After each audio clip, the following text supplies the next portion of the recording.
ನಮಸ್ಕಾರ ವೀಕ್ಷಕರೇ, ವಿಶೇಷ ಕಾರ್ಯಕ್ರಮಕ್ಕೆ ಸ್ವಾಗತ. ನಾನು ಪೂರ್ಣಿಮಾ, ನನ್ನ ಜೊತೆಗಿದ್ದಾರೆ ಪ್ರಿಯಾ. ಸಿಕ್ಕಾಬಟ್ಟೆ ಚರ್ಚೆಯಾದಂತಹ ವಿಚಾರ ಕಳೆದ 2 ವರ್ಷಗಳ ಹಿಂದೆ ರೇಣುಕಾ ಸ್ವಾಮಿ ಕೊಲೆ ಪ್ರಕರಣ. ನಿಮಗೆ ಗೊತ್ತಿರಬಹುದು ಎಷ್ಟರ ಮಟ್ಟಿಗೆ ಸುದ್ದಿ ಮಾಡ್ತು ರೇಣುಕಾ ಸ್ವಾಮಿ ಕೊಲೆ ಪ್ರಕರಣ. ಇಡೀ ರಾಜ್ಯವೇ ಬೆಚ್ಚಿ ಬೀಳಿಸುವಂತಹ ಪ್ರಕರಣ. ಎಸ್, ಪಟ್ಟಣಗೆರೆ ಶೆಡ್ಡಿಂದ ಶುರುವಾಗಿ ಅದ್ಯಾವುದೋ ಅಪಾರ್ಟ್ಮೆಂಟ್ನ ಮುಂಭಾಗ ರೇಣುಕಾ ಸ್ವಾಮಿ ಶವ ಸಿಗುತ್ತೆ.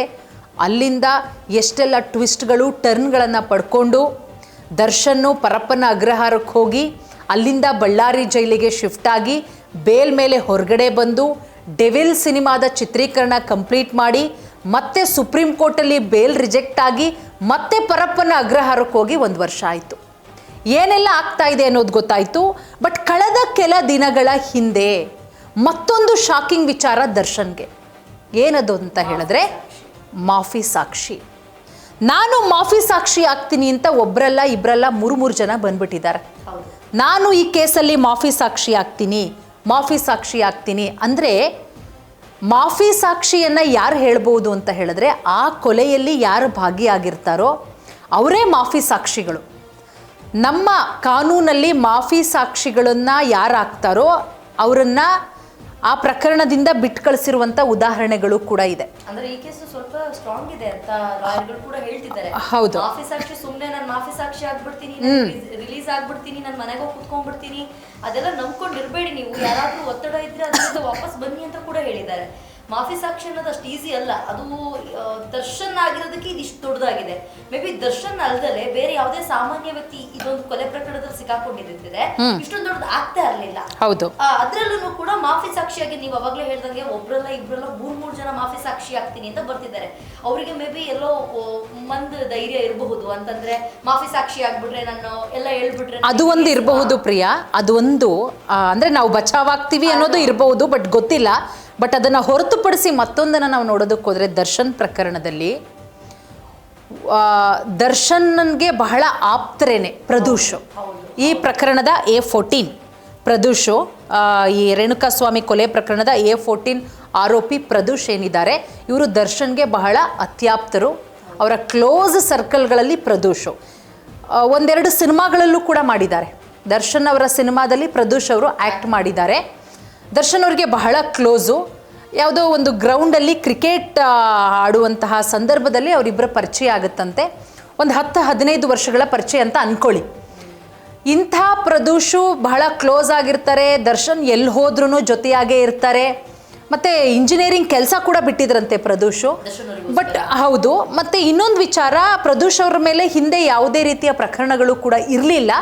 ಮತ್ತು ಒಳ್ಳೆ ವ್ಯಕ್ತಿ ಆಗಿದ್ರು ಅನ್ನೋದು ಕೂಡ ಹೇಳೋದು. ಮೊನ್ನೆ ಕೋರ್ಟಿಗೆ ಪ್ರದೂಷ್ ಅವ್ರನ್ನ ಕೋರ್ಟಲ್ಲಿ ಅವರು ಹೇಳಿಕೆ ಕೊಟ್ಟಂತಹ ಸಂದರ್ಭದಲ್ಲಿ ಪ್ರದೂಷ್ ಅವರ ಪರ ವಕೀಲರು ಕೂಡ ಹೇಳೋದು ಅದೇನೆ. ಪ್ರದೂಷ್ ಅವರ ವ್ಯಕ್ತಿತ್ವದ ಬಗ್ಗೆನೂ ಕೂಡ ಮಾತಾಡಿದ್ದಾರೆ. ಅಂದರೆ ಪ್ರದೂಷ್ ಅವ್ರಿಗೆ ಎಲ್ಲೋ ಒಂದು ಕಡೆ ಪಾಪ ಪ್ರಜ್ಞೆ ಕಾಡ್ತಾ ಇದೆಯಾ, ಅಂದರೆ ನಾನು ಈ ರೀತಿ ತಪ್ಪು ಮಾಡಬಾರ್ದಿತ್ತು, ಅಥವಾ ಮಾಡೋರ ಜೊತೆನೂ ಇದ್ದಿದ್ದು ತಪ್ಪಾಗೋಗ್ಬಿಡ್ತಾ ನನಗೆ, ನಾನೆಲ್ಲ ನಿಜ ಹೇಳಿಬಿಡ್ಲಾ ನಾನು. ಯಾಕಂದರೆ ಈಗ ಜೈಲಿಗೆ ಹೋಗ್ತಾರೆ ಅಂತ ಹೇಳಿದಾಗ ಪ್ರಿಯಾ, ಅಲ್ಲಿ ನಡವಳಿಕೆಯ ಆಧಾರದ ಮೇಲೂ ಸನ್ನಡತೆಯ ಆಧಾರದ ಮೇಲೂ ಕೂಡ ಕೆಲವೊಂದಿಷ್ಟು ಖೈದಿಗಳನ್ನು ಬಹಳ ಬೇಗ ರಿಲೀಸ್ ಮಾಡ್ತಾರೆ ಅಂತ ಉದಾಹರಣೆ ಕೂಡ ನಮ್ಮ ಕಾನೂನಲ್ಲಿದೆ. ಬಟ್ ಇಲ್ಲಿಯವರೆಗೂ 2 ವರ್ಷದಿಂದ ಪ್ರದೂಷ್ ಅವರು ಕೂಡ ಜೈಲಲ್ಲಿದ್ದಾರೆ. ಅವರ ನಡವಳಿಕೆ ಕೂಡ ಬಹಳ ಚೆನ್ನಾಗಿದೆಯಂತೆ. ಎಲ್ಲೋ ಒಂದು ಕಡೆ ಅವರಿಗೆ ಪಾಪ ಪ್ರಜ್ಞೆ ಕಾಡ್ತಾ ಇದೆಯಾ, ಏನಿದು? ಮತ್ತು ಅವ್ರ ಫ್ಯಾಮಿಲಿ ಬಗ್ಗೆನೂ ಕೂಡ ಯೋಚನೆ ಮಾಡ್ತಾ ಇರ್ತಾರೆ. ತಂದೆ ಇದ್ದಾರೆ, ತಾಯಿ ಇದ್ದಾರೆ, ತಂಗಿನೋ ಅಕ್ಕ ತಂಗಿಯರು ಇರ್ತಾರೆ. ಏನು ಮಾಡೋದು? ವಯಸ್ಸಾದಂತಹ ತಂದೆ ತಾಯಿ, ನಾನು ಇಂಥ ಕೆಲಸ ಮಾಡ್ಬಿಟ್ನಲ್ಲ, ಇಂಥ ಕೊಲೆ ಪ್ರಕರಣದಲ್ಲಿ ನಾನು ಸಿಲುಕಾಕೊಂಡ್ಬಿಟ್ನಲ್ಲ, ನಾನು ಇದರಿಂದ ಹೊರಗಡೆ ಬರಬೇಕು ಅಂತ ಹೇಳಿದಾಗ ನಾನು ನಿಜ ಹೇಳ್ಬಿಡೋಣ, ಏನು ನಡೀತು ಅವತ್ತು ಅದನ್ನು ನಾನು ಹೇಳ್ಬಿಡೋಣ ಅನ್ನೋದು ಕೂಡ ಇರ್ಬೋದೇನೋ. ಅಂದರೆ ನಾನು ಬಚಾವಾಗ್ತೀನಿ ಅನ್ನೋದು ಸೆಕೆಂಡ್ರಿ, ಏನಾಯಿತು ನಾನು ಹೇಳ್ಬಿಡೋಣ, ನನ್ನ ಮನಸ್ಸಿಗಾದರೂ ಸಮಾಧಾನ ಆಗಿಬಿಡುತ್ತೆ ಅನ್ನೋದು ಕೂಡ ಪ್ರದೂಷ್ಗೆ ಇರಬಹುದೇನೋ. ಅದಕ್ಕೆ ತಾನು ಮಾಫಿ ಸಾಕ್ಷಿ ಆಗ್ತೀನಿ ಅಂತ ಮುಂದೆ ಬಂದಿರಬಹುದೇನೋ. ಸೊ ಒಟ್ಟಾರೆ ನಿನ್ನೆ ಪ್ರಿಯಾ ಈ ಮಾಫಿ ಸಾಕ್ಷಿ ವಿಚಾರಕ್ಕೆ ಸಂಬಂಧಪಟ್ಟಂತೆ ಜಡ್ಜ್ ಮುಂದೆ ಪ್ರದೂಷ್ ಅವರು ಹಾಜರಾಗ್ತಾರೆ. ಅವರು ಎಲ್ಲ ಹೇಳ್ತಾರೆ ಅವತ್ತು, ಅಂದರೆ 1-2 ವರ್ಷದ ಹಿಂದೆ ಏನೆಲ್ಲ ಘಟನೆಗಳಾಯಿತು, ಚಿತ್ರದುರ್ಗದಿಂದ ರೇಣುಕಾ ಸ್ವಾಮಿ ಕರ್ಕೊಂಬಂದಾಗಿಂದ, ಪಟ್ಟಣಗೆರೆ ಶೆಡ್ಡಿಂದ, ಅಲ್ಲಿಂದ ಆ ಅಪಾರ್ಟ್ಮೆಂಟ್ ಮುಂದೆ ನಾಯಂಡಹಳ್ಳಿ ಬ್ರಿಡ್ಜ್ ಬಳಿ ಇರುವಂಥ ಅಪಾರ್ಟ್ಮೆಂಟು ಏನೇನೆಲ್ಲ ಆಯಿತು ಎಲ್ಲವನ್ನ ಕೂಡ ಹೇಳಿದ್ದಾರೆ. ಒಟ್ಟಾರೆ ನಾವು ನೋಡೋದಕ್ಕೆ ಹೋದರೆ ಈ ಆದೇಶ ಏನು ಬರುತ್ತೆ ಅನ್ನೋದ್ರ ಮೇಲೆ ದರ್ಶನ್ನ ಭವಿಷ್ಯ ನಿರ್ಧಾರ ಆಗುತ್ತೆ. ಪ್ರದೂಷ್ ಕೊಟ್ಟಿರುವಂಥ ಆದೇಶ ಆಗಸ್ಟ್ 24ನೇ ತಾರೀಕಿಗೆ ಮುಂದೂಡಿಕೆ, ಅಂದರೆ ಸೋಮವಾರ. ಎಸ್, ಕಂಟಿನ್ಯೂ ಮಾಡಿ, ಹೇಳಿ. ಅದೇ ಪ್ರದೂಷ್ ಅವರು ಯಾರಾದ್ರೂ ಅವ್ರನ್ನ ಬಲವಂತ ಮಾಡಿ ಮಾಫಿ ಸಾಕ್ಷಿ ಆಗುವಂತ ಯಾರಾದ್ರೂ ಮಾಡಿದ್ರ ಅಂತ ಕೆಲವ್ರಿಗೆ ಡೌಟ್ ಇತ್ತು ಆ ಟೈಮ್ನಲ್ಲಿ. ಮಾಫಿ ಸಾಕ್ಷಿ ಆದಾಗ ಕೋರ್ಟ್ ಕೂಡ ನಾವು ಅನ್ಕೊಂಡಿದ್ವಿ ಮೇ ಬಿ ಅದೇ ಪಾಪ ಪ್ರಜ್ಞೆ ಕಾಡಿ ಮೇ ಬಿ ಎಲ್ಲದನ್ನು ಸತ್ಯಗಳನ್ನ ಹೇಳ್ಕೋಬೇಕು ಅಂತ ಅನ್ಕೊಂಡಿದಾರ ಪ್ರದೂಷ್ ಅಂತ ಒಂದ್ ಕಡೆ. ಇನ್ನೊಂದ್ ಕಡೆ ಯಾರಾದ್ರೂ ಇವರಿಗೆ ಹಿಂದೆಯಿಂದ ಚುಚ್ಚಿ ಏನಾದ್ರೂ ಹೇಳಲೇಬೇಕು, ನೀನು ಮಾಫಿ ಸಾಕ್ಷಿ ಆಗ್ಲೇಬೇಕಂತ. ಅದ್ರಲ್ಲೂ ಕೊನೆಗೂ ಕೋರ್ಟ್ ಅದ್ರ ಬಗ್ಗೆ ಕ್ಲಾರಿಟಿನ ಕೊಡ್ತು. ಮಾಫಿ ಸಾಕ್ಷಿಯಾಗಿ ಅವರು ಸಂಪೂರ್ಣವಾಗಿ ಒಪ್ಪಿಗೆ ಇದ್ದೆ ಪ್ರದೂಷ್ ಮುಂದೆ ಬಂದಿರೋದು ಅಂತ. ಎಸ್, ಖಂಡಿತ. ಇನ್ನು ನೋಡಿ, ರೇಣುಕಾಸ್ವಾಮಿ ಕೊಲೆ ಪ್ರಕರಣದಲ್ಲಿ ಮಾಫಿ ಸಾಕ್ಷಿ ಆಗೋದಕ್ಕೆ ನಟ ದರ್ಶನ್ ಆಪ್ತರು, ನಾನು ಆಗಲೇ ಹೇಳಿದಾಗೆ ಪ್ರದೂಷು ಹಿಂದೆನೇ ಅರ್ಜಿ ಸಲ್ಲಿಸ್ತಾರೆ. ಆ ಅರ್ಜಿ ವಿಚಾರಣೆಗೆ ಬರುತ್ತೆ. ನಿನ್ನೆ ಪ್ರದೂಷು ಜಡ್ಜ್ ಮುಂದೆ ಹಾಜರಾಗಿ ಎಲ್ಲ ವಿಚಾರಗಳ ಬಗ್ಗೆ ನಾನು ಆಗಲೇ ಹೇಳಿದಾಗೆ A to Z ಹೇಳಿದ್ದಾರೆ. ಅದಾದಮೇಲೆ ನಾನು ನಿಮ್ಗೆ ಹೇಳಿದೆ ಯಾವುದೇ ಅಪರಾಧ ಪ್ರಕರಣಗಳಿಲ್ಲ ಅಂತ ಹೇಳಿ ಪೊಲೀಸರು ನ್ಯಾಯಾಲಯಕ್ಕೆ ವರದಿ ಸಲ್ಲಿಸಿದ್ದಾರೆ. ಅಂದರೆ ಹಿಂದೆ ಇದೊಂದು ಕೇಸ್ ಬಿಟ್ಟರೆ ಪ್ರದೂಷ್ ಅವರ ಮೇಲೆ ಬೇರೆ ಯಾವುದೇ ಕಾನೂನು ಪ್ರಕರಣಗಳು ಇಲ್ಲ. ಅರ್ಜಿಯ ಗಂಭೀರತೆ ಮತ್ತು ಸತ್ಯಾಸತ್ಯತೆಯ ಬಗ್ಗೆ ಪ್ರದೂಷ್ ವಿಚಾರಣೆ ನಡೆಸಿದಂತಹ ನ್ಯಾಯಾಧೀಶರು ಯಾವುದೇ ಒತ್ತಡವಿಲ್ಲದೆ ಕೊಲೆಯ ಸಂಪೂರ್ಣ ಸತ್ಯ ಬಿಚ್ಚಿಡೋದಾಗಿ ಕೋರ್ಟ್ಗೆ ತಿಳಿಸ್ತಾರೆ. ಎಲ್ಲವನ್ನ ಕೂಡ ಹೇಳ್ತಾರೆ. 24ನೇ ತಾರೀಕು ಆದೇಶ ಇದೆ. ಆ ಆದೇಶದ ಮೇಲೆ ದರ್ಶನ್ ಭವಿಷ್ಯ ನಿಂತಿದೆ. ಅಂದರೆ ನೀವು ಯಾವ ರೀತಿ ಊಹೆ ಮಾಡ್ತೀರಾ ಪ್ರಿಯಾ? ಏನಾಗ್ಬೋದು ಈಗ? ಮಾಫಿ ಸಾಕ್ಷಿ ಆಗೋದಕ್ಕೆ ಓಕೆ, ಪ್ರದೂಷ್ ಹೇಳಿದ್ದೆಲ್ಲ ಸತ್ಯ ಅನ್ನೋದು ಓಕೆ ಆದರೆ ದರ್ಶನ್ಗೆ ಯಾವ ರೀತಿ ಕಂಟಕ ಎದುರಾಗಬಹುದು ಮುಂದೆ ಅಂತ? ಈಗೆಲ್ಲರೂ ಹೇಳ್ತಿರಂಗೆ ಪ್ರಜ್ವಲ್ ರೇವಣ್ಣ ಕೇಸಲ್ಲೂ ಕೂಡ ಜೀವಾವಧಿ ಶಿಕ್ಷೆ ಆಯ್ತು ಕೆಲವು ಸಾಕ್ಷಿಗಳು ಪ್ರೂವ್ ಆದ್ಮೇಲೆ. ಕರೆಕ್ಟ್. ದರ್ಶನ್ ಅವರು ಸಾಕಷ್ಟು ಹೋರಾಡ್ತಿದ್ದಾರೆ ಹೊರಗಡೆ ಬರೋದಕ್ಕೆ. ದರ್ಶನ್ ಮಾತ್ರ ಅಲ್ಲ, ವಿಜಯಲಕ್ಷ್ಮಿ ಅವ್ರ ಫ್ಯಾಮಿಲಿ ಅವರು, ಧನ್ವೀರು, ಮಗ ಎಲ್ಲರೂ ಕೂಡ ಹೋರಾಡ್ತಿದ್ದಾರೆ ದರ್ಶನ್ ಆಚೆ ತರೋದಕ್ಕೋಸ್ಕರ. ಬಯಲ್ ಮೇಲೆ ಹೊರಗಡೆ ಬರ್ಲಿ, ಒಂದ್ ಸ್ವಲ್ಪ ದಿನ ಮನೇಲಿ ಇರ್ಲಿ ಅಂತ. ಬಟ್ ಏನಾದ್ರು ಮಾಫಿ ಸಾಕ್ಷಿ ಪ್ರದೂಷ್ ಏನಾದ್ರು ಹೇಳಿಕೆ ಕೊಟ್ಟಿರೋದೆಲ್ಲ ಏನಾದ್ರು ಸತ್ಯ ಅಂತ ಅದ್ರೂ ಈಗ ಕ್ರಾಸ್ ಚೆಕ್ ಮಾಡ್ತಾರಲ್ಲ ಕೋರ್ಟ್. ಏನಾದ್ರು ಕ್ರಾಸ್ ಚೆಕ್ ಮಾಡಿ ಪ್ರದೂಷ್ ಹೇಳಿರೋದು ಏನಾದ್ರು ಸತ್ಯ ಅಂತ ಆದ್ರೆ ದರ್ಶನ್ ಅವರು ಆಚೆ ಬರೋದು ಬಹಳ ಕಷ್ಟ ಆಗುತ್ತೆ. ಮೇ ಬಿ ಬರೋದಕ್ಕೆ ಆಗೋದಿಲ್ಲ ಅನ್ನೋಂತ ಸ್ಥಿತಿ ಕೂಡ ನಿರ್ಮಾಣ ಆಗಬಹುದು. ಎಸ್, ಖಂಡಿತ. ಯಾಕಂದ್ರೆ ಮಾಫಿ ಸಾಕ್ಷಿಯ ಭಯ ದರ್ಶನ್ಗೆ ದಿನದಿಂದ ದಿನಕ್ಕೆ ಹೆಚ್ಚಾಗ್ತಾ ಇದೆ. ಹೌದು, ಅದ್ರ ಜೊತೆ ಕುಗ್ಗೋಗಿದ್ದಾರೆ. ಮತ್ತೆ ಯಾಕೆ ಕುಗ್ಗೋದ್ರು ಅಂದರೆ ಪ್ರಿಯಾ, ಸುಪ್ರೀಂ ಕೋರ್ಟಲ್ಲಿ ಬೇಲ್ ರಿಜೆಕ್ಟ್ ಆಗಿಬಿಟ್ಟು ಮತ್ತೆ ಅವರು ಪರಪ್ಪನ ಅಗ್ರಹಾರ ಜೈಲಿಗೆ ಹೋಗಬೇಕಾಗತ್ತೆ. ಅದೇ ಸುಪ್ರೀಂ ಕೋರ್ಟ್ಗೆ ಮತ್ತೆ ಅರ್ಜಿ ಹಾಕ್ತಾರೆ. ಹಿಂದೆ ಏನಂತ ಅರ್ಜಿ ಹಾಕ್ತಾರೆ? ನನಗೆ ಜೈಲಲ್ಲಿ ಕರೆಕ್ಟ್ ಆದಂಥ ವ್ಯವಸ್ಥೆಗಳಿಲ್ಲ, ಫೆಸಿಲಿಟೀಸ್ಗಳಿಲ್ಲ, ಹಾಗೆ ಹೀಗೆ ನನಗೆ ಬೇಲ್ ಕೊಡಬೇಕು ಅಂತ ಹೇಳಿ. ಹೌದು, ಅದನ್ನೆಲ್ಲ ಹೇಳ್ತಾಗ್ದೆ ನನಗೆ ವೆಸ್ಟರ್ನ್ ಟಾಯ್ಲೆಟ್ ಬೇಕು, ನನಗೆ ಇಂಡಿಯನ್ ಟಾಯ್ಲೆಟಲ್ಲಿ ಕೂರಕ್ಕಾಗ್ತಿಲ್ಲ, ನನಗೆ ಬೆನ್ನು ನೋವು, ಆ ನೋವು ಈ ನೋವು ಅಂತ ಬೆನ್ನು ನೋವು ಅಂತ ಹೇಳಿಬಿಟ್ಟೆ ದರ್ಶನ್ನು ಬೇಲ್ ತಗೋತಾರೆ. ಬೆನ್ನೋವಿರೋ ದರ್ಶನ್ನು ಡೆವಿಲ್ ಚಿತ್ರೀಕರಣವನ್ನ ಕಂಪ್ಲೀಟ್ ಮಾಡ್ತಾರೆ, ಮಾಡಿಸ್ಕೊಳ್ಳಲ್ಲ. ಇದೇನೇ ಕೋರ್ಟ್ನ ಕೆಂಗಣ್ಣಿಗೆ ಗುರಿಯಾಗಿ ದರ್ಶನ್ಗೆ ಬೇಲ್ ರಿಜೆಕ್ಟ್ ಆಗಿದ್ದು. ಅದಾದ್ಮೇಲೆ ಸುಪ್ರೀಂ ಕೋರ್ಟ್ ಏನು ಹೇಳುತ್ತೆ, ಮೊನ್ನೆ ಪ್ರಕರಣದಲ್ಲಿ ಸಾಕಷ್ಟು ಜನರ ವಿಚಾರಣೆ ಕೂಡ ಇನ್ನೂ ಬಾಕಿ ಇದೆ, ಸಾಕ್ಷಿಗಳ ವಿಚಾರಣೆ. ಅದರಲ್ಲಿ ಒಂದು 60ಕ್ಕೂ ಹೆಚ್ಚು ಸಾಕ್ಷಿಗಳ ವಿಚಾರಣೆಯನ್ನು 1 ವರ್ಷದೊಳಗಡೆ ಮಾಡಬೇಕು. ಅಲ್ಲಿಗೆ ದರ್ಶನ್ಗೆ ಅದೊಂದು ರೀತಿಯಲ್ಲಿ ಹೊಡೆತ. ಅಂದರೆ ಇನ್ನು 1 ವರ್ಷ, ಇನ್ನೊಂದು 10 ತಿಂಗಳು 11 ತಿಂಗಳು ಏನೋ ಇದೆ, ಅಷ್ಟು ದಿನ ಅವರು ಬೇಲಿಗೆ ಅರ್ಜಿನೇ ಹಾಕಂಗಿಲ್ಲ, ಬರಂಗೂ ಇಲ್ಲ, ಇದು ಮಾಡಂಗಿಲ್ಲ. ಅದೊಂದಾದರೆ ಈಗ ಹೊಸ ತಲೆನೋವು ಏನಪ್ಪ ಅಂದರೆ ಮಾಫಿ ಸಾಕ್ಷಿ. ಈ ಮಾಫಿ ಸಾಕ್ಷಿ ದರ್ಶನ್ಗೆ ಹೆಂಗಾಗ್ಬಿಟ್ಟಿದೆ ಅಂದರೆ ಜೈಲಲ್ಲಿ ನಿದ್ದೆ ಮಾಡೋಕ್ಕೂ ಆಗ್ತಾ ಇಲ್ಲ, ಬಿಡೋಕ್ಕೂ ಆಗ್ತಿಲ್ಲ, ಆ ರೀತಿ ಆಗ್ತಾ ಇದೆ. ಈಗ ನೋಡಿ, ಪ್ರದೂಷು ಏನು A14 ಆರೋಪಿ ಇದ್ದಾರೆ, ತನ್ನನ್ನು ಮಾಫಿ ಸಾಕ್ಷಿಯನ್ನಾಗಿ ಪರಿಗಣಿಸಬೇಕು ಅಂತ ಹೇಳಿ ಅರ್ಜಿ ಸಲ್ಲಿಸಿದ್ದಾರೆ.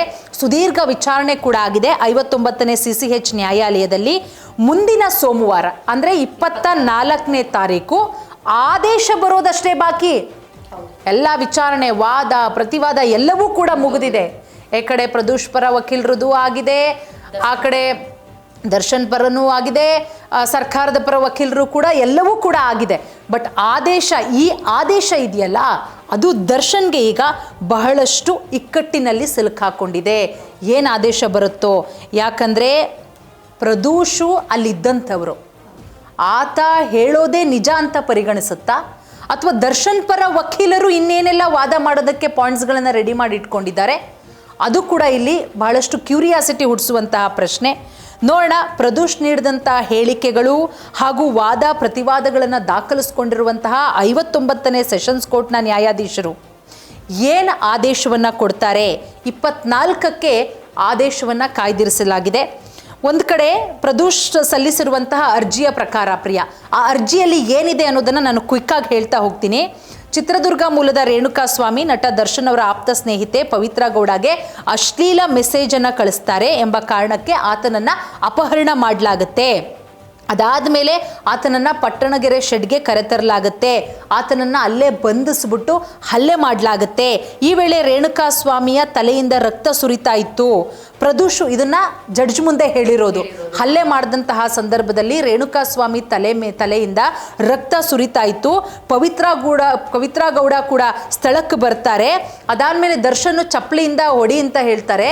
ಪವಿತ್ರ ಗೌಡ ತನ್ನ ಚಪ್ಪಲಿಯನ್ನು ಎತ್ಕೊಂಡು ರೇಣುಕಾಸ್ವಾಮಿಗೆ ಹೊಡಿತಾರೆ ಅಂತ ಹೇಳಿ ಆ ಅರ್ಜಿಯಲ್ಲಿ ಪ್ರದೂಷ್ ಉಲ್ಲೇಖ ಮಾಡಿದ್ದಾರೆ. ಬಟ್ ಇಲ್ಲಿ ಒಂದು ಕೋರ್ಟ್ ಹೇಗೆ ಪರಿಗಣಿಸುತ್ತೆ, ಪ್ರದೂಷ್ ಹೇಳೋದೆಲ್ಲ ಸತ್ಯನಾ ಅನ್ನೋದು ಕೂಡ ಇಲ್ಲಿ ಪಾಯಿಂಟ್ ಆಗುತ್ತೆ. ಸೊ ಆ ಪಾಯಿಂಟನ್ನ ಯಾವ ರೀತಿ ಕನ್ಸಿಡರ್ ಮಾಡುತ್ತೆ ಕೋರ್ಟ್ ಅನ್ನೋದು. ಮತ್ತು ಇದಿಷ್ಟೇ ಅಲ್ಲ, ಇತರ ಆರೋಪಿಗಳು ರೇಣುಕಾಸ್ವಾಮಿಯ ಒಳ ಉಡುಪನ್ನು ಕೆಳಗಿಳಿಸಿ ಆತನ ಮೇಲೆ ಭೀಕರವಾಗಿ ಹಲ್ಲೆ ಮಾಡ್ತಾರಂತೆ. ಫಸ್ಟು ದರ್ಶನ್ ಬರ್ತಾರೆ, ಹೊಡಿತಾರೆ. ಪವಿತ್ರ ಗೌಡ ಸ್ಥಳಕ್ಕೆ ಬರ್ತಾರೆ, ಚಪ್ಪಲಿ ತಗೊಂಡು ಹೊಡಿತಾರೆ.